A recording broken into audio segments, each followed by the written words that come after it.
Welcome in. We are live. We are actually live here on the Bleav in Georgia Dawgs podcast on the Bleav Podcast Network. If you're wondering what the heck happened to our regular setup, well, we had some scheduling deals, but nonetheless, we are here. We are ready to rock and roll. Joining me is a man that needs no introduction. He just polished his sword from his Twitter war, among other things. Is Israel Troop. What's up, man? What's going on, man? I'm loving the new deal here. This is nice.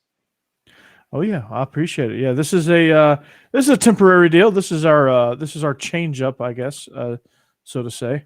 I like it. I like it. Adapt and survive. That's right. That's what we do. That's how we roll. So, got a great show lined up for you today. We are getting inching closer to the Orange Bowl, where Georgia will take on the Michigan Wolverines. And as you see, Jake Thomas, Moose Thames, we're in the chat. How's it going? The chat is blazing already. We are broadcasting over 16 different platforms tonight. So this is pretty good. So we're live and we're able to interact with all of you. So this is going to be fun. So Israel, buckle up, man. If anybody wants to know, Corey is the brains of this entire operation. I'm not very tech savvy, so my man Corey handles all this. All the credit goes to him with all this stuff that he does. Well, I certainly like to get all of the ideas out there on the table so that we can get the best show for you. So we're ready to rock and roll, man. But like I said, you can find, since we're not on our regular platform, our social information is not scrolling down beneath us. So you can find Israel at TroopStar28 on all social media platforms. Israel Troop, obviously, on Facebook. You can find me at Coach Burton36. You can find the show at Bleav in Dawgs on all social platforms. We are streaming live across all of my platforms, and you can check us out there as well. And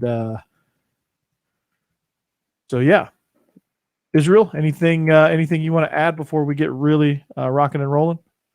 No, man, just I hate it. I'm gonna say this and I'll leave it alone.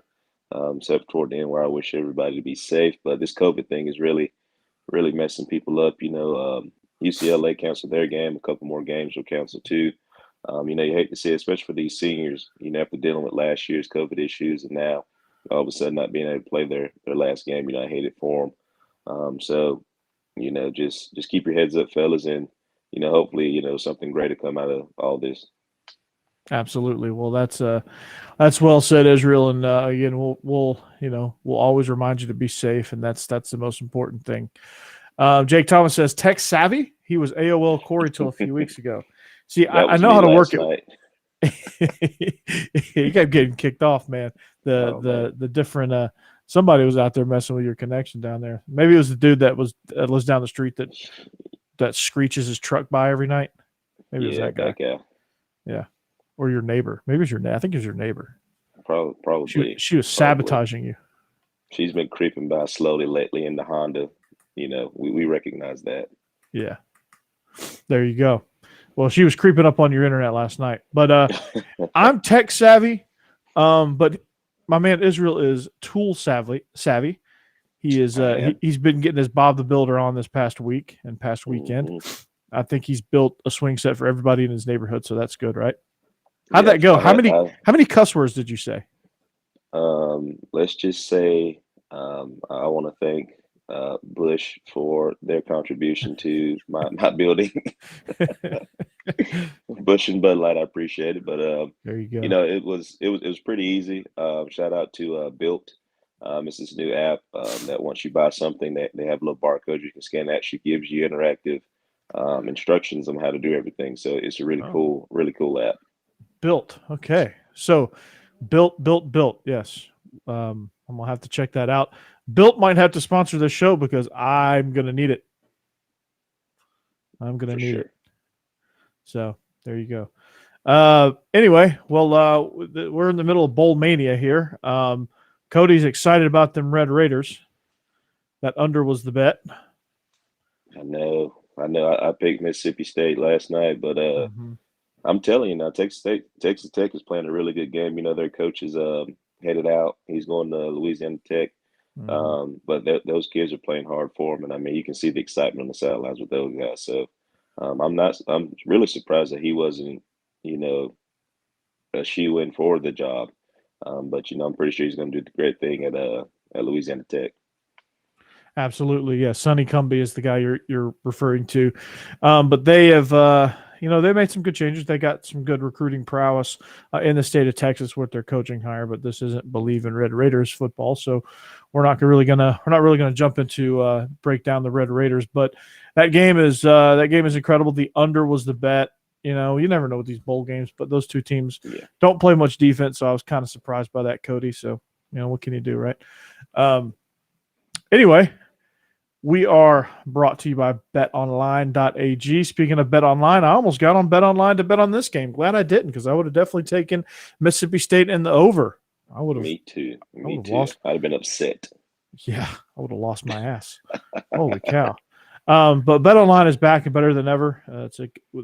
Got a new web interface for the rest of the NBA season, which is starting to heat up a little bit, and more props, odds, and lines than ever before.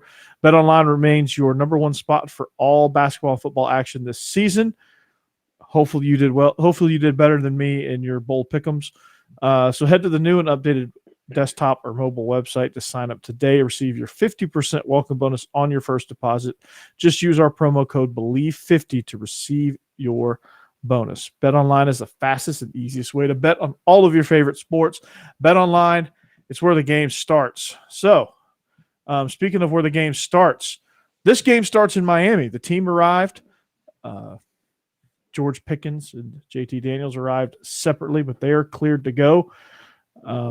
We are a go. We're ready to rock and roll against Michigan. We touched on it a little bit last night with Vinny Israel, but man, we're gonna really kind of get down deep into the weeds with this one. But first, we have to catch you up on all of the news that we missed on our Christmas break. Dan Lanning to Oregon. Let's talk. It's old news, so I don't really want to dive into it intensely. But what did you think of that hire? I was surprised by the hire. And for all kinds of purposes, I didn't even know that he was a candidate for the job. You know, talking to my inside guys, nobody kind of knew what was going on. That's why I tweeted what I tweeted, because there's actually recruits on campus at the time of when the news first broke. And it was a no, he wasn't going. Then the next day, I guess they kind of finalized everything, kind of got it rolling. But, you know, even he said that I'm not going anywhere, but, you know, money talks. So, I mean, I guess they Mm-hmm. worked out a deal. And I mean, it looks like it was too good to turn down. Yeah, I mean, shoot, if I'm Dan Lanning, yeah, I'm not turning that down. You're No. going to a premier program with that kind of money. I mean, you'd be kind of silly not to, because at his age, I don't think you're going to get a better opportunity at his age, because Hmm. there's so many people in front of you. You're not going to get these prestigious jobs. No. So you've No. got to take when one offers it to you, you got to take it. Now he makes a name for himself. Then he can leverage himself to get back into the Southeast if he wants to, or he may turn Oregon into a powerhouse and decide to be there for the long haul. Who knows? Yeah. With the way the coaching world is going, you never know. I mean, yeah, there's always a chance he could flop. He has no experience, but I mean, I thought it was a great hire. He's young, got lots of energy, great recruiter, great defensive mind. Has a lot of energy, can inject a lot of energy into the program, and I think he is going to be very detail oriented, which is what Oregon really, really needs. And they really need to build a level of toughness that I think he will bring to that team that they've been lacking so bad. And that was Mhm. obvious against Utah Yes, both you got to times. think. Oregon hadn't been very physical. You know, I think 2014 when they played Florida State was the most physical team I've seen them have. Yeah. And we all saw what happened in that game. So, you know, moving forward, I think if they just become a little bit more physical, they always have athletes, you know, offensively and defensively. They always have athletes. But Uh-huh. in order to win and win at a high level, you have to be more physical than the other team. So I think he'll bring that level of physicality. Like you said, he's a young coach. I mean, he's what, 35, 36. something like that. He's Yeah, coming in fresh 35, mind, I think. Yeah, you know. And to be 35 and leading, one of the most prestigious Pac-12 teams, um, is amazing. So kudos to him. He's already hired his offensive coordinator. Hopefully he keeps Coach McClendon on staff. So yeah, you never know what might happen. yeah. I mean, who knows? Kudos to him. So that'll be good. It'll be interesting to see kind of who he brings with him after the college football playoff. Which hopefully he'll be walking away with a national championship and ride into Eugene with that big fat national championship ring. So one can only hope. Signing day happened. Very happy with our class. I think what we'll do, Israel, is we'll do a deep dive into our class once the second signing period's over. I think we'll have just a big class review and say, okay, here's what we like, here's what we don't like. So signing day came and went, and I thought it was really successful. So I was pleased with that. I will say that I'm really glad that we took some secondary guys. That's something that we haven't done in a while because we were so loaded in the secondary, but we're kind of depleted right now. But I'm glad to see that we got some secondary guys coming in. Absolutely, man. So I'm excited about that. But now on to our more impressive or our more pressing things. They had media day today at the Orange Bowl, where for the first time you got to hear the assistants coaches speak and the players and all that stuff. So Todd Monken was at the mic. He was talking about the quarterback competition, and he said it's not really much of a competition. What do you make of that? Of those comments about what he said about why he's playing Stetson over JT? I think as a coordinator, you and I both know this all too often. Yeah. We get asked this question more than anything of who's the quarterback going to be, what do they bring to the table, and all that stuff. We all know that JT can throw the deep ball. He's a smart kid. He's a great athlete. Mm-hmm. But let's think about this for a second. This is one thing that's been on my mind as of late. Would you rather face a Stetson Bennett who can get the ball out quick whenever he does make the right decisions? Now, he does make a mistake, which quarterbacks do. When he gets the ball out quick, play action, and can run the football, or face a quarterback that just stands in the pocket, throws deep balls? Which one would you rather face if you're a defense coordinator? Well, I'd rather face the statue, to be honest with you. But if they're going to try to employ the game plan of the statue with the running guy, They have to cater the game plan to the quarterback that they're using. Like I said last night, I think that's what we did against Alabama this time around. I think it was more of a JT game plan, simply because, let's be honest, Alabama hadn't really showed anything to where they can stop, the intermediate passes and stop the run and things like that. So I think this time around, I think they've gotten smarter. We got a great staff offensively, that dissected the film, saw what we did wrong, and we just can't play scared. I mean, you got 2 games left. So if you don't play scared, you win them, in my opinion. That's right. And that's on both sides of the ball. Yeah, you can't play scared. I mean, that's the whole thing, and we're gonna have to find ways to be able to push the ball vertically, whether it's with Stetson, whether it's with Brock Vandegrift, whether it's with you. Who knows? Well, we've got to figure out a way, because Alabama, Michigan too. Michigan will do this to us as well. They're going to put their safeties at 10 yards, heels at 10, and just freaking come downhill. And then they're just gonna live on everything intermediate and tackle, and force us to really, really move the ball. Now, when you look at successful offenses, right? Successful offenses don't often go 10, 12, 13 plays. Successful offenses usually stay within the 5, 6, 7 range of plays. Right, those are the ones that put up points frequently, because the more plays you get, yes, it's more chances to succeed, but it's also more chances on the reverse side, on the other side of it, to fail. So if you're a good successful scoring drive, I think is about 7 plays. Yeah, 7 to 8 plays. I can definitely agree with that, and that's what we've done all year until this last game. Let's take Auburn for instance, who was lights out for the whole game except for a minute against Alabama. We ran up and down the field on Auburn the whole entire game. Play action, quick passes, running the football, and then look at what Auburn did to Alabama, right? So now why don't you take the same idea, go against Alabama? Yeah, I Same, don't same, I don't same understand it. difference. You Yeah, can't outcoach yourself in situations like this, and I think that's no, what we did. And yeah, I tweeted earlier too. I was like, it was the what if factor. What if? What if? What if? yeah, In a yeah, game like that, exactly. forget the what if. I'm going out to win. If they do it and they stop us, by all means they got us. But I'm Yeah. throwing every single bullet I got. Yeah, you have to at this point. I mean, you got nothing else to lose, right? So, Exactly. and you got to, you can't play this coy game against Michigan and say, okay, and unless it dictates that you can win that way, you're Hmm. going to have to throw everything you got at them just to make sure you get to that national championship game. And you got to turn around and do it again against Alabama.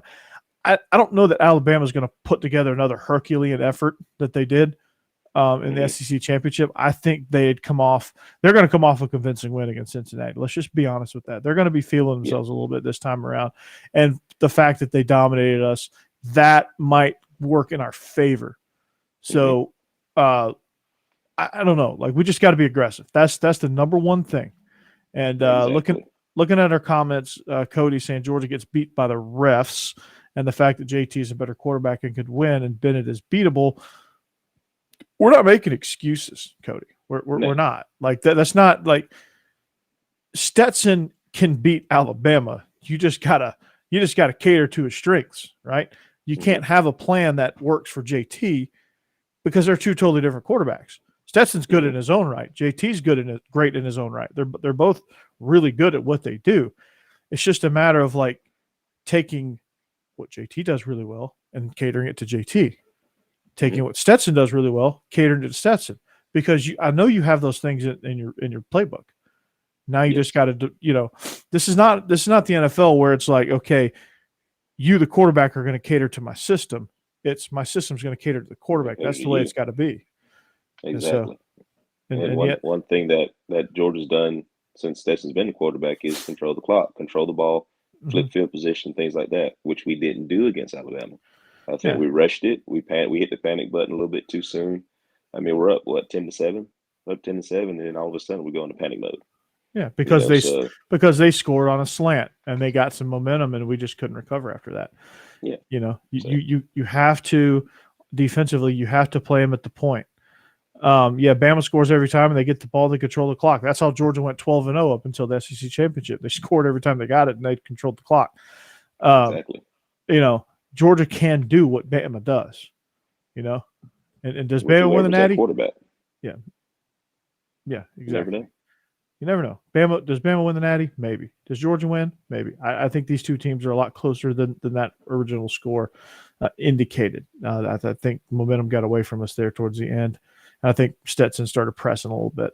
So, Mm. um, Let's look at what Texas A&M did against them. Texas A&M, they fought and fought and fought and fought and ended up pulling it off. Why? Because they didn't cater to what Alabama wanted them to do. They didn't right. panic. They stayed on time. And as an Mm-hmm. offensive coordinator, you have to stay on time. Our clock goes off just like everybody else's, and we can't panic. Yeah. And you can't be Mm-hmm. scared. And that's what Texas No. A&M did. That's what Auburn did. That's what Florida did. That's what Arkansas did. They gave them their best shot every single time. And hey, I think we're the better team than those teams were. So we'll pull it off. We just got to Yeah, get there, and that starts Friday. it does. It does start Friday. And we have to, again, you look at Texas A&M, you look at Auburn, you look at LSU even who held them close. You look at what Florida was able to do against them. You look at the common denominator with all four of those games. You got to look at D-line play, right? Hmm. And Georgia has a better D-line than all four of those teams Yes, easily, it was proven, right? And it's because we and played it's them. been proven, yeah. And so what those defensive lines did is they just said, you know what? We're not going to beat Alabama sitting back and playing conservatively. We're going to come after you. We're going to hit. We're going to hit. We're going to hit. We're going to hit. We're going to get shots on Bryce. We're going to get in his face. We're going to make him make contested throws. We're going to flush him. We're going to make him panic a little bit. And we're going to be calm and we're going to tackle. Even if he gains 5 yards, who cares? We're going to tackle. We're going to get him to the ground. Anytime you can, get him to the ground. And I think defensive line wise, you're going to see that start to kind of wear on him a little bit. Yeah, he might, early on, he might take it, make plays. He'll take it, he'll make plays, he'll take it, and he'll do some good things. But then as the course of the game goes on, you'll start to see him kind of, his eyes aren't looking downfield when he's rushing around. He's looking to see where that pressure's coming from. And once he drops his eyes, it's over. Exactly. You And that's got what we're it. going to have to do on Friday Yeah. against McNamara. He's a really good quarterback, Mhm. in my opinion. He can hurt you. He's got a little bit of wiggle about him as well. But if you notice, go back and watch Michigan State game. Michigan State hit him, and what he do? He ended up coughing it up a couple of times. Michigan State wins the football game.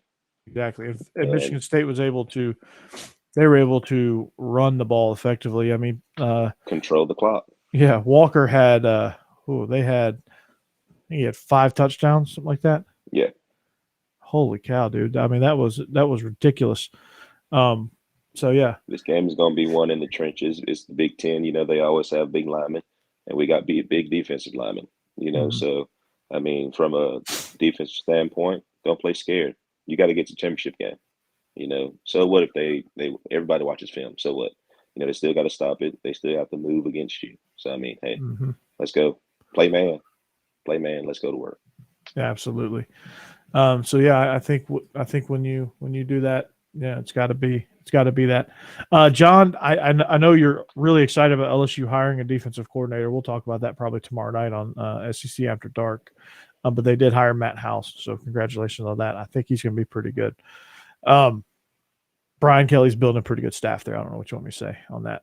Bama embarrasses Cincy like they did Notre Dame a few years back. Michigan outcoaches Kirby in a close coin flipper, in my opinion. Yeah, I mean, we're not going to blow out Michigan. Let's just be honest about that. Michigan's a lot better football team than people are giving them credit for. They can run the ball. They're explosive. They're physical. Aiden Hutchinson obviously was a Heisman finalist for a reason.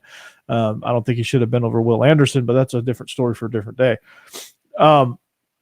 Defensive back wise, I think matching up with Michigan, I think you're going to have to start seeing a more physical approach to what we do, even if we're playing man, or even if we're trying to disguise man into zone, or whatever the case may be. Our guys have to be physical. Keely Ringo has to be physical.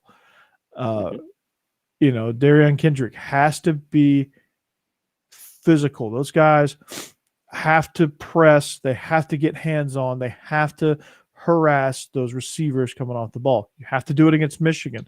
Cade McNamara will not survive if his receivers can't get off the ball, right? Lewis Seen cannot take the cheese if he's got deep half. He's got to stay in deep half, or he's got deep quarter. He's got to stay in the deep quarter. He cannot take the low route. Let him throw the low route and then go kill the guy once he catches it. But don't bite on it, because there's something that's going to come right back where you just were and responsible for.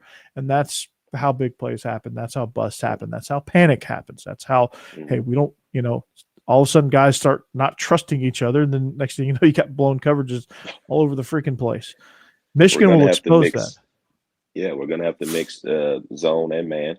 We're going to have to mix up our blitzes. I mean, it's literally going to be like playing a video game. You're going to have to mix everything up, show them different looks, different stunts and everything like that in order to win this football game.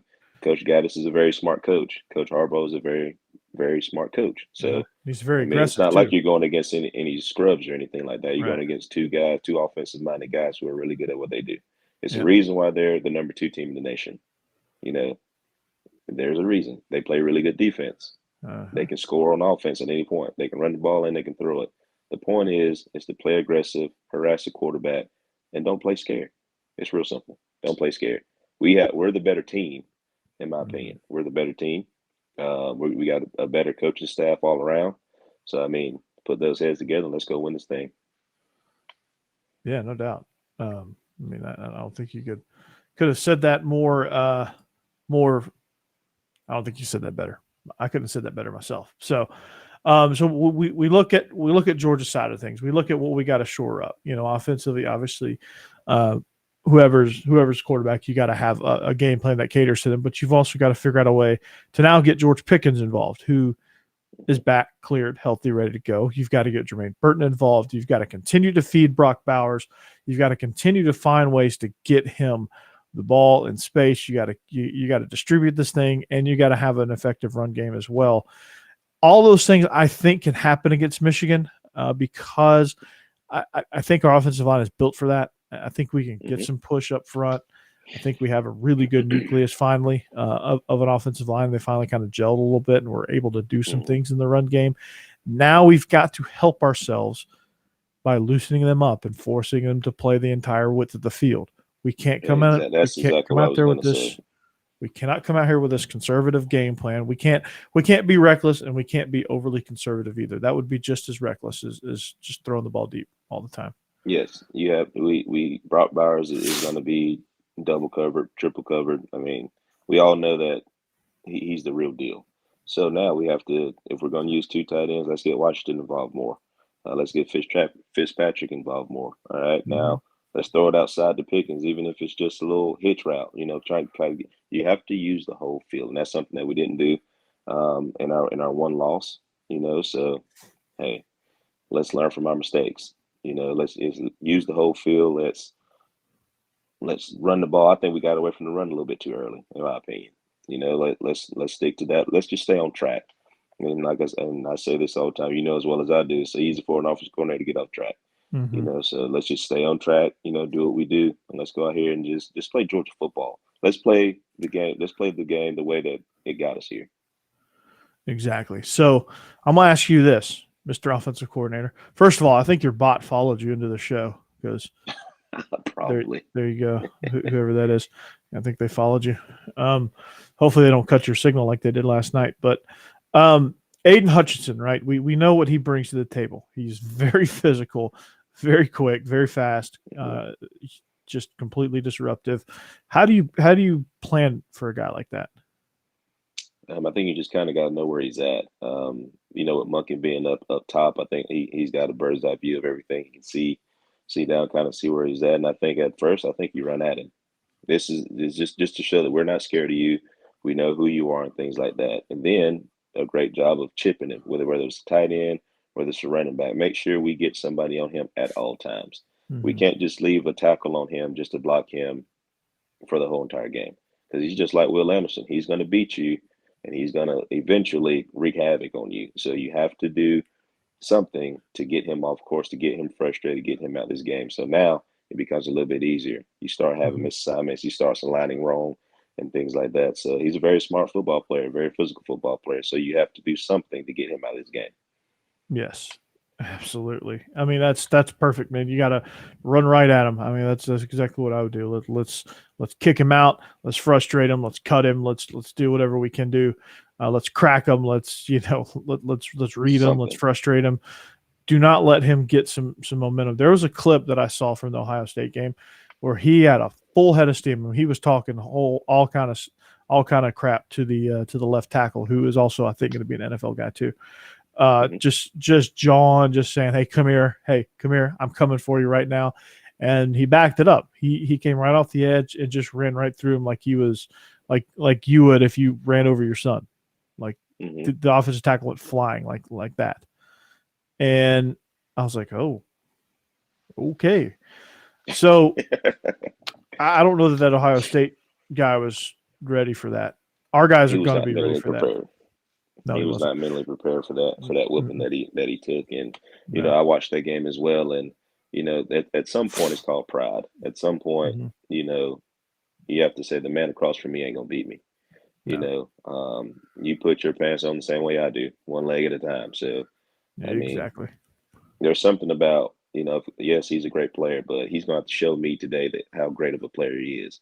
He might beat me. He's probably going to beat me once or twice, but he ain't going to do it consistently the whole entire game. Which I think the guy from Ohio State just bent over and took it.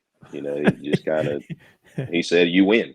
Yeah, he did. There's no way you're just going to push me into the quarterback's lap every single time, and that's what he did. He physically beat that young man into submission.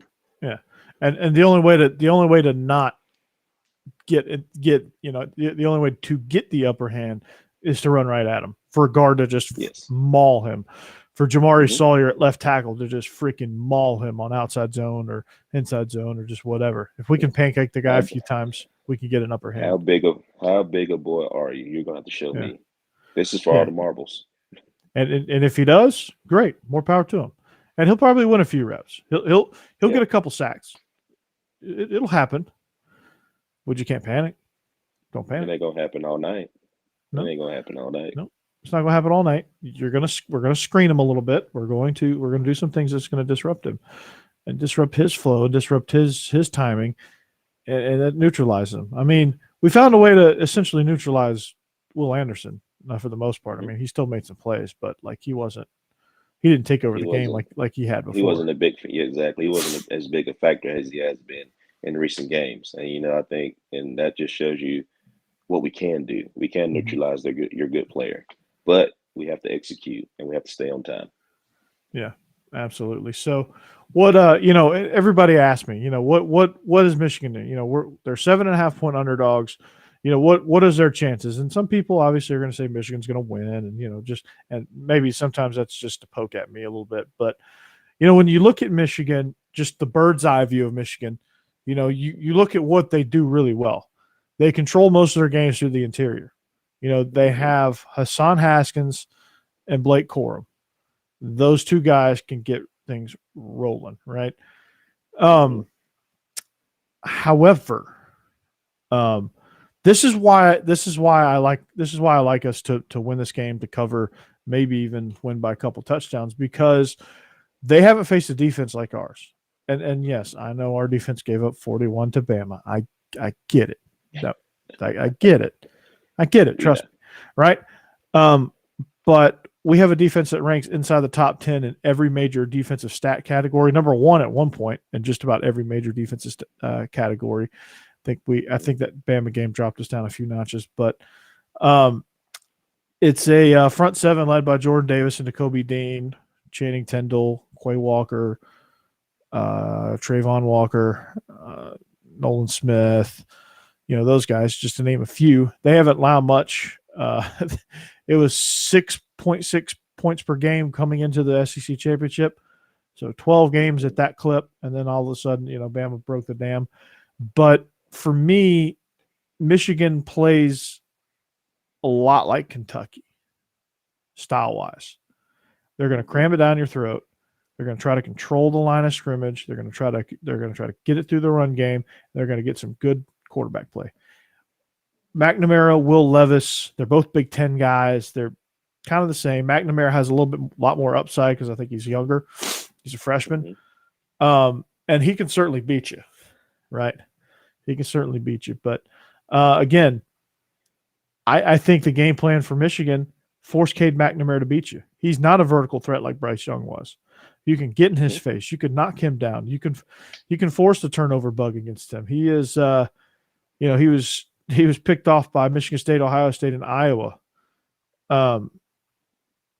Basically 3 games in a row. But if Michigan For me, can the game find, plan is simple. yeah, Game plan is simple. Here it is. here it Play is. Let's see man. it. Play man. Play man.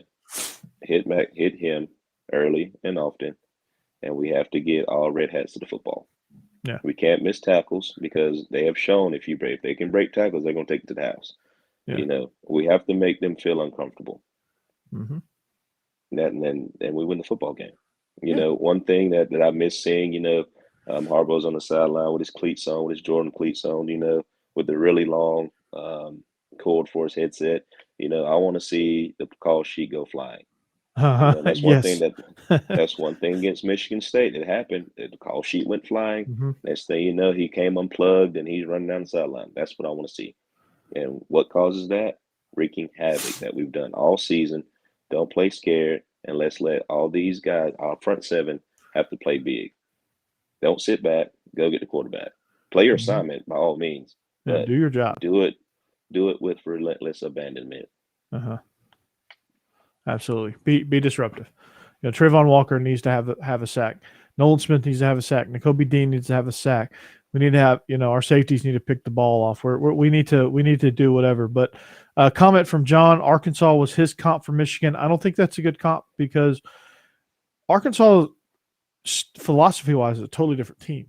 They are a spread tempo, hurry up offense. KJ Jefferson is dynamic of a weapon as it gets.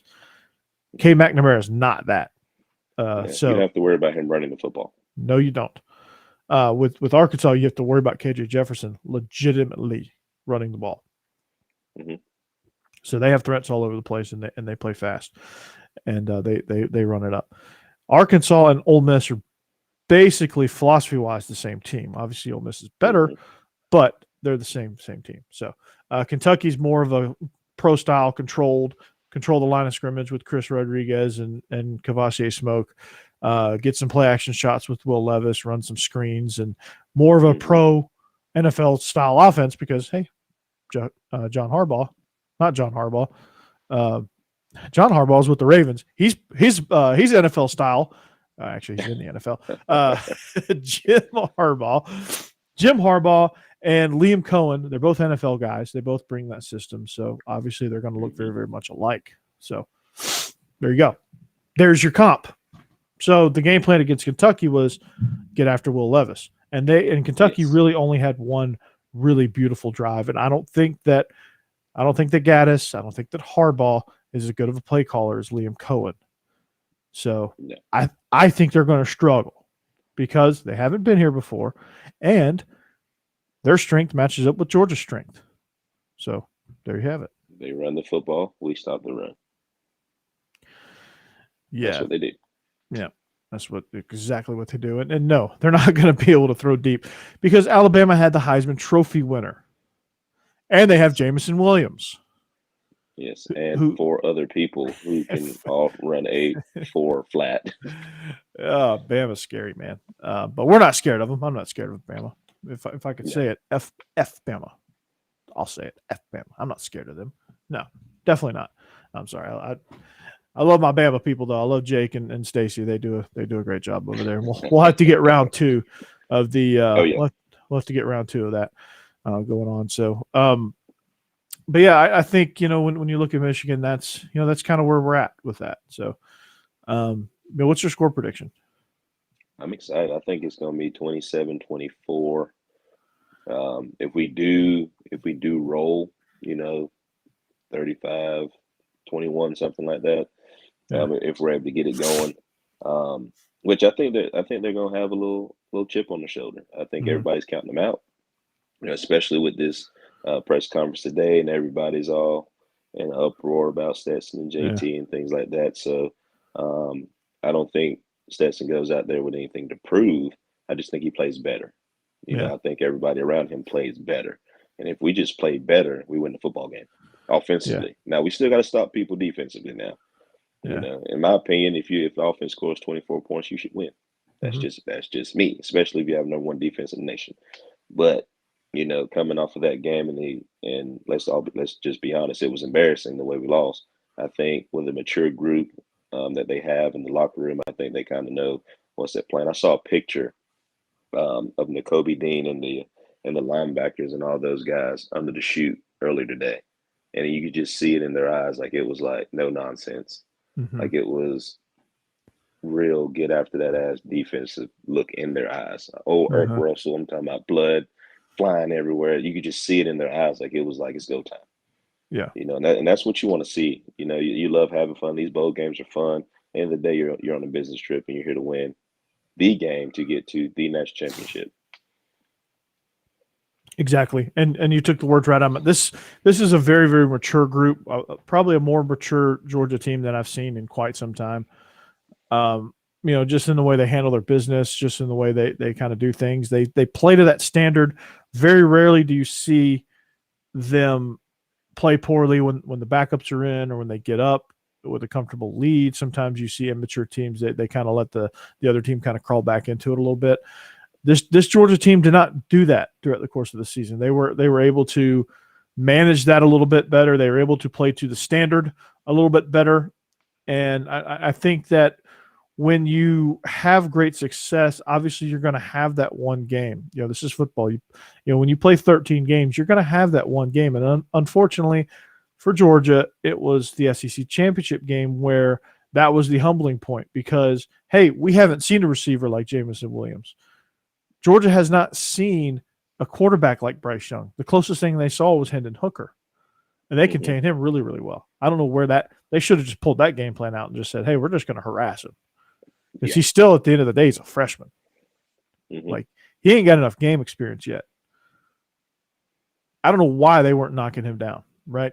Even the greatest quarterback of all time is not immune to a little rattling. Tom Brady. in the '06 Super Bowl against the Giants, the perfect season. Michael Strahan, they just hit him play after play after play, and it wore on him. He made mistakes. He panicked. No quarterback is immune. If it's good enough for Tom, if that plan is good enough to play against Tom Brady and beat him, it's good enough for me, right? Yep. Obviously that's the kryptonite for quarterbacks. No quarterback is comfortable when that pocket is collapsing, when that center is getting in your personal bubble because the nose guard is driving him back that way. That's not a comfortable feeling because he doesn't have room to follow through. And when he slides and there's a guy there and he has to bail and he has to improvise and then get his eyes downfield, it's not good. And there's a couple times where this team had him wrapped up and they couldn't finish the drill. They couldn't finish the tackle. There's a few times where that happened where I think if you get a sack in that scenario, maybe things are different. I don't know. Because our offense at that point was playing pretty well. They hit a dry spell, but they were playing pretty well. And they played pretty well down the stretch of the game. They just couldn't quite finish those opportunities, which I think they'll have a better chance of finishing those later. But this is my very long-winded way of saying that I do think this team, you can see it in their eyes. You can see it with the way they practice, with the intensity in which they practice, with what they're saying, which is not much, which is good. A lot of factors are playing into this team being extremely focused. That game getting knocked on their ass hopefully was the best thing to happen to this group. So they're hungry. Sometimes you got to get hit in the face in order to get right. Exactly. How many times did your mom tell you not to do something and you kept doing it till you got a whipping? And after you got that whipping, what happened? You quit doing it. Yeah. So. It's a learning experience. I think we were kind of riding a little bit high. We were projected to win that game anyway, and we let our guard down. Well, understand this: if we go against Michigan with the same thing, they're just going to physically beat you, and that's not what you want. You don't want another grown man just physically beating you for 60 minutes, and there's nothing you can do about it. And that's what Michigan wants to do. They want to physically beat us. And that's what Aiden Hutchinson said. He's going to physically beat you, and he's going to tell you about it, and you don't want that. So my score prediction is going to be Georgia by 10. I think it's going to be like a 31. I think it will actually probably be like a 27-17 type ball game. I think Michigan gets a couple early, but I think this defense clamps down and holds them, and I think we get to 27. I think Brock Bowers is going to have a big game. I think Pickens is going to have a huge game. So I'm calling about 27-17-ish, somewhere in that range. Pull away late, but I do think Georgia gets the win in the cover. So for some reason, I feel like this game is going to be real similar to the Clemson-Ohio State game a couple of years ago.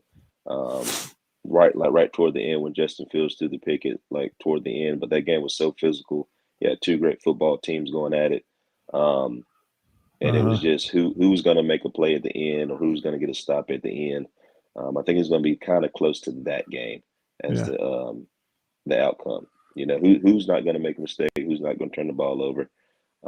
Got two great defenses going at each other.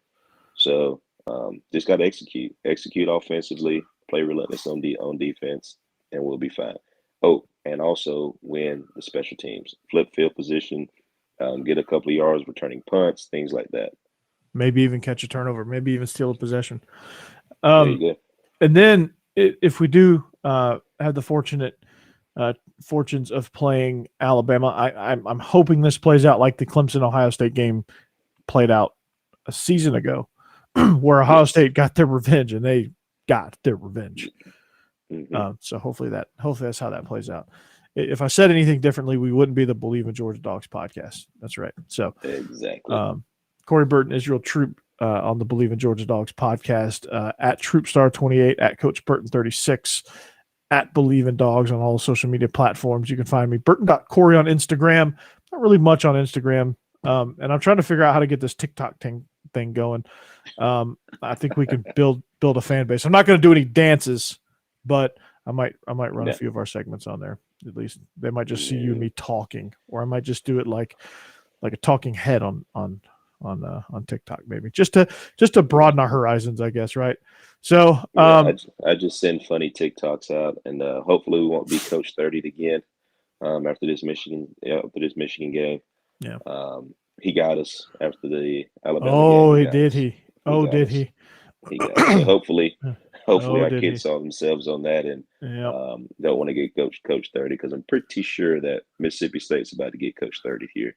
Yeah. Probably Yeah. by tomorrow.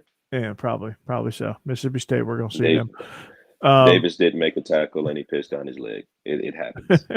He got scared. Moment was too big for him. Moment got too big. Pissed down your leg. Oh, I'm just gonna pat him on the butt, tell him he's doing a great job. I'm going to get on my knees and pray to Jesus and thank him for all the blessing. Love it, boy. Love it. We got to try to get him on, man. He is hilarious. We do. If anybody knows him, let's get him on. I might reach out to him. So looking at so John says he's not betting on UGA to cover. I'm going to go through my old way of betting on Georgia, which is never, because Georgia against the spread used to be really terrible. That used to be an awful bet. This year was a pretty good bet, but years past, it's always terrible to go with Georgia against the spread because they always let teams cover. Every Georgia team I learned the hard way. Yeah, so you can't do that. So I don't blame you there. But let's see. We got a few extra minutes here. Let's talk about some of these other games, these other bowl games that are coming up. So the Holiday Bowl, man, it was wait a minute. No. I was excited about that game. UCLA, NC State. I was really pumped for that thing. So what happened? I saw you tweet me earlier. What happened with the Auburn game earlier? Did Smoke Monday got kicked out of the game again? Yeah, targeting on an interception return, which I think Alden and Jay were going off about it, and you see him like he runs up, and I could see where they'd call that targeting, but I mean he led with his hands, but I mean he absolutely destroyed the guy. Well, he shouldn't have been running calls. He shouldn't have been running that route. That's not my fault. Yeah, I mean the ball was already picked off. It's the quarterback's fault. No, it was the quarterback's fault because he threw the interception. But he was his teammate Smoke. I don't forget who made the interception, but Smoke Monday was blocking. Oh! I got you. He was blocking. So he runs down. He goes, boom, like kind of hits with head and hands and just shoves the guy. The guy goes flying, and the ref sees targeting. The ref sees contact in the body fly, and that's targeting. Oh, geez. As long as you're not leading with the crown and the helmet, I mean, you have to make that definitively clear. You're not leading. What are you supposed to do if you're blocking and your face mask lead? I mean, it is what it is. It's football. Yeah. As long as your head's not down and you're not trying to decapitate a person. I mean, it doesn't sound like he was trying to decapitate him. I think he was just trying to make a football play. I didn't think that. I didn't think he was. I just thought he was trying to make a physical block. Yeah. I mean, I don't see anything wrong with that. Yeah. There was 2 targetings. The other one was the quarterback was sliding and the defender had already committed to going down. Then they just collided. Wasn't a vicious hit. He just hit him. I mean, he left his feet, which, I think that's the reckless part of it. Maybe, I don't know. What can you do? Honestly, I mean, I don't fault him. What happened at Pittsburgh? They fake sides. I mean, you can't fault him. Yeah. Even though they got rid of the rule, but I mean, it's kind of bang bang. If you see a guy going down, you've already committed to making the tackle. I mean, it's hard to stop your momentum from going. You can't. I mean, there's no way. Let the kids play. Yeah, I mean, you gotta let that go. But this is going to open the door to being like flagrant 1, flagrant 2. Hopefully, you get a hit like that, and they just give you a 15-yard penalty and not kick you out of the game for that. You know, because I mean, you hit him while he's sliding. I mean, in the NFL, if you hit him while he's sliding, it's a 15-yard penalty, and that's it.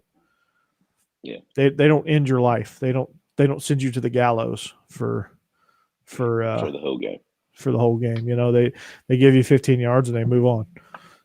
So what's the Brian Harsin era look like in Auburn right now? Ooh, I know Jake's very excited about it.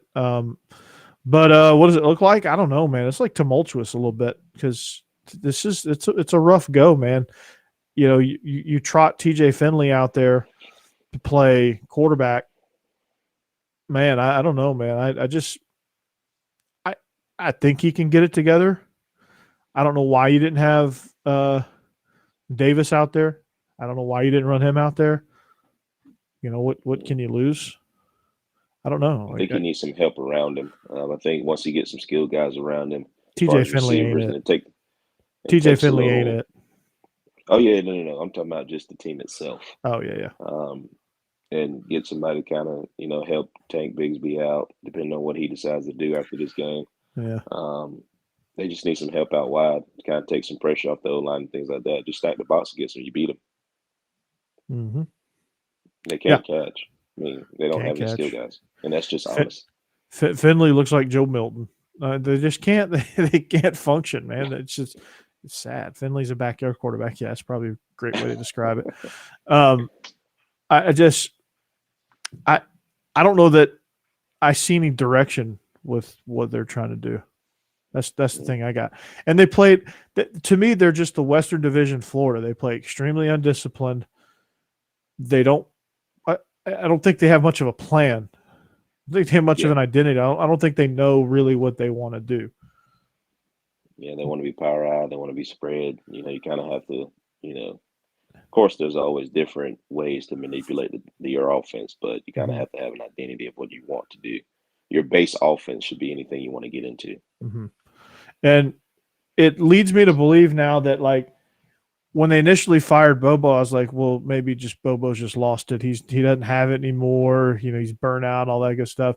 Then you watch this game and you're like, maybe it wasn't all on Bobo. Maybe there was something on with Brian Harsin, and like he doesn't know what he wants to do, and he kind of like gets too much involved with it to where there's a helpful way to do it, and then there's a destructive way to do it. And I think Brian Harsin was meddling a little too much, where it almost felt like it may have felt like everything that Mike Bobo wanted to do was being trampled on and manipulated.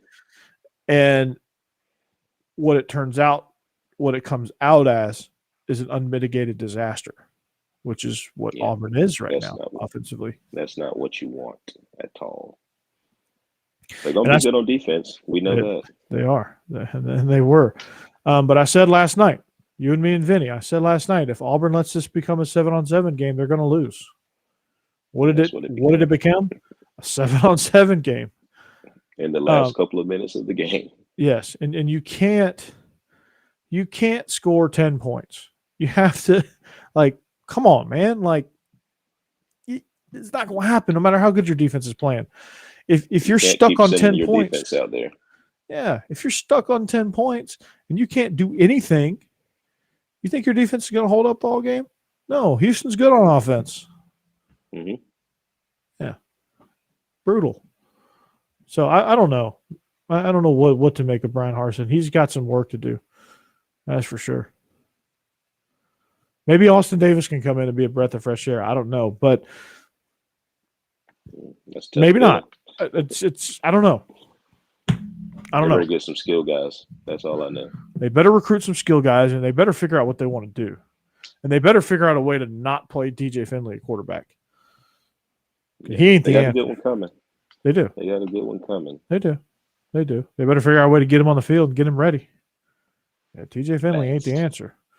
And maybe Bo Nix wasn't as bad as we thought he was. We'll see at Auburn. No. We'll see at Oregon. Maybe he was. That's right. Happy feet. We'll see. We'll see what he does. I mean, if he absolutely lights it up at Oregon, then we can say, okay, somebody's got something explaining to do. Mm-hmm. Yeah, maybe Dillingham at Oregon. Now that he has the reins, free reign. Like there's no Gus Malzahn holding him back. Right? There's no Mike Norvell holding him back. It's full bore. Like it's his show. It's on you, big dog. Yeah, it's all you. So what you got? That's how I see it. So we'll see. I don't know. What do we make of Mississippi State? I think I just think they were I think they uninterested. just yeah, I think no, apparently they were down a couple players, and I think they just ran into a much more enthusiastic Texas Tech team. I think that's what happened.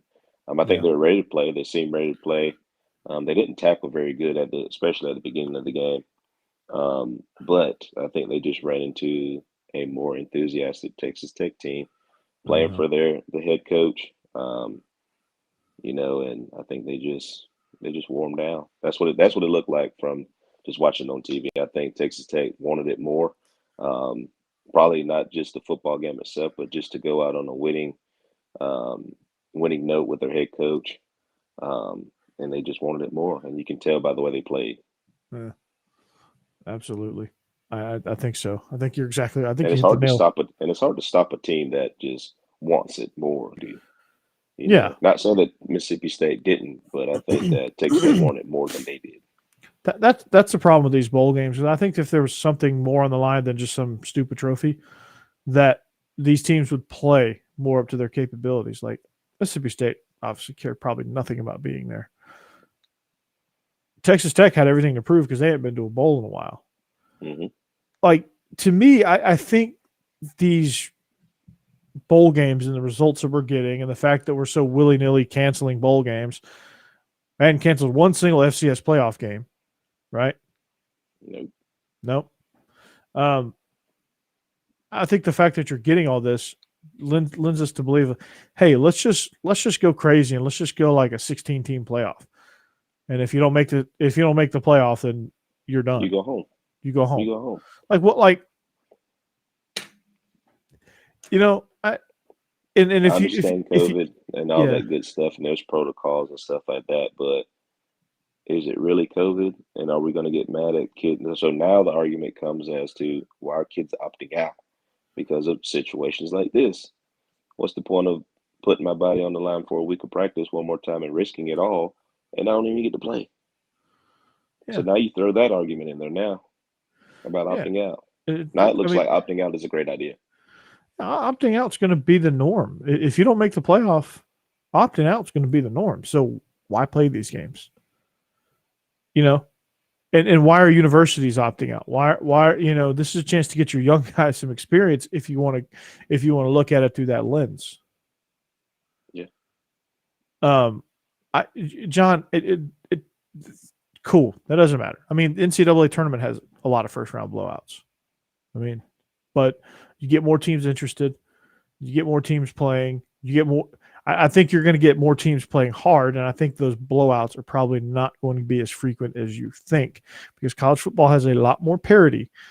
So you're going to get probably like a Wisconsin-Alabama matchup in the first round. Wisconsin's going to play their ass off because Jimmy Leonard is a great defensive coordinator. Hmm. Are they going to lose? Are they going to get blown out eventually? Yes. Alabama will probably get some momentum, and they'll push that score out there. But I think you'll get better football with a 16 Yeah. team playoff. Look at D2 football, FCS football. They Those play games are always 24. blowouts. They play So 24.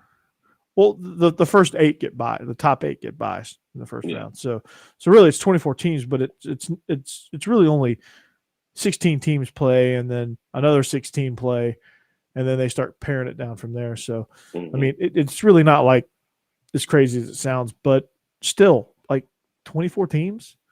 Like ETSU made it to a bowl game. The team that blew out Vandy, they made it to the playoff. They made it deep into the playoff. Like there's teams hmm that like I didn't like if there was a 8-team playoff, would have never had a chance. But like Montana State is in the national championship. Why? Because they got hot. yeah, Because there was a 24 team playoff. They were able to get hot. They were able to get some momentum going. You know, I think you're going to get better football. I think you get a lot more people playing for that spot. Like you said, they're playing for that spot, knowing that if you don't get that spot, you go home. I mean, that gives a lot of people something to play for. No matter what Mhm. conference you in or anything like that, if you get that spot, you get it, and you go on about your day. You keep winning, you move up. If not, then you go home. Yeah, It is what it is after that. yeah, But you got there. The yeah. whole point is to get there. Yeah, get there, and then eventually you'll you'll get there. Yep. Will we see the same 16 teams? Probably, mostly. Possibly. Mostly. But, But Michigan hadn't been anywhere for a while, and then look, now they're here. Now they're Cincinnati, Oklahoma, those guys who kind of on the back burner and things like that. I think you kind of get those guys involved, and you never know what might happen. Playoff football is unpredictable. It's crazy. Like, you get a team like Coastal in there, who knows what will happen? You get a Coastal Oklahoma State first round matchup, Coastal could win that game. Like, you're going to get 5 G5 teams in there just by nature of conference champions, I think, at this point. So, I mean, I think it's, expand it as far as you can expand it, I say. Hell, make it 64 teams. I don't care. But you could, you could say, you could play them all on a Saturday. You could stack, 2 games in different time slots and across different networks. You could do that. I mean, not one person ever watches every single NCAA tourney game on the first day. Like, that's impossible. You don't have enough, because there's 4 different networks with 4 games on it at a time, and they stack them all. I mean, they do it anyway. I mean, shit, you could have 2 or 3 noon games, 2 or 3 3:30 games, and 2 or 3 primetime games. And I guarantee there's going to be a lot of people that go from noon to midnight watching football. Just watching it all freaking day, flipping back and forth. 2 guys right here, right now, that will do it. Yeah, I would do it. I would totally watch. I would totally watch Kansas State versus BYU. Totally at the noon slot. I would like to see Wake Forest. I just saw that. I would love to see Wake Forest against any team that they go up against. Wake Forest got hot. Pittsburgh got hot, obviously. Who doesn't want to see Wake Forest? A&M. Yeah, they don't want to see it. They don't. Sorry, guys. COVID, man. It's easy to say a 16-team playoff because you don't have to sell advertising for Bama versus Wake Forest.